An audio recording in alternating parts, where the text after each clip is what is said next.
congratulations on yet another amazing season of Andor. I almost couldn't believe it's finally arriving.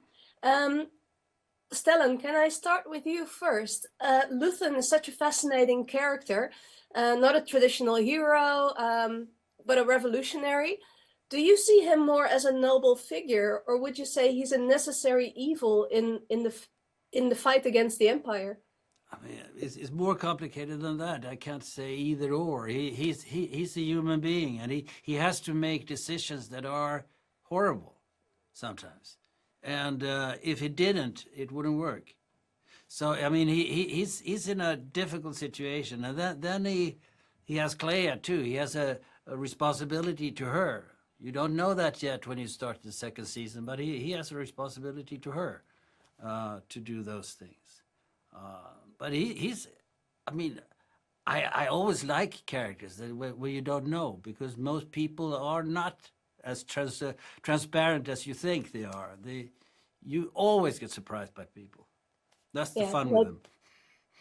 Definitely. And Tony, the show, the first season, it was amazing. It's I really, really couldn't wait for the second season.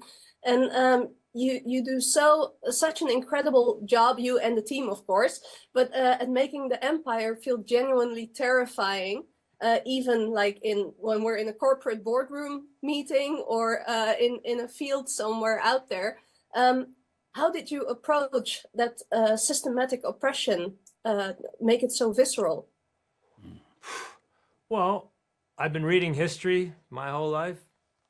I mean, the last 6,000 years of human history are, there's no shortage of cruelty and greed and the search for power and the destruction of communities.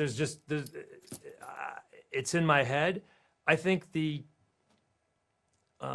not a trick, but the thing that makes it valuable is to not look at it monochromatically and realize that it's everyone in there is not just supporting the Empire or being a zealot. They're worrying about their parking places. They're worrying about their job. They're worrying about who's going to get the bigger assignment. They're worried about if they're going to get fired. They're worried about if they're in danger. The human behavior within institutions and the human behavior within an organization is something that's fascinated me. I keep working on it over and over again. So I think I think when you add those two things, the power of it and the weakness of it simultaneously, it gets very interesting. Yeah. No, definitely. It's so, yeah, it's amazing. You can recognize yourself in all these kind of, like you say, small things as well. I love hearing you say that. I love that. Thank you. I'm also a bit surprised at how, I don't know, art becomes reality, or art imitates life, or life imitates art at the moment. But something a bit more entertaining, as Star Wars is such a huge part of pop culture and everybody's life. Do you remember the first time you came into contact with anything from Star Wars? I remember it was 1977, going to the movie theater in Boston on an incredibly hot August afternoon. I remember the people that I went with. It was an event, you know. It was one of those movies that I can remember, the movies that are events, when Apocalypse Now came to the Ziegfeld in New York, or you know, or Avatar. I mean, it was more than going to the movies. So I vividly remember going there to see it. Yeah. Yeah. And for you, Stellan? You've never seen Star Wars, have you? I have. I have seen.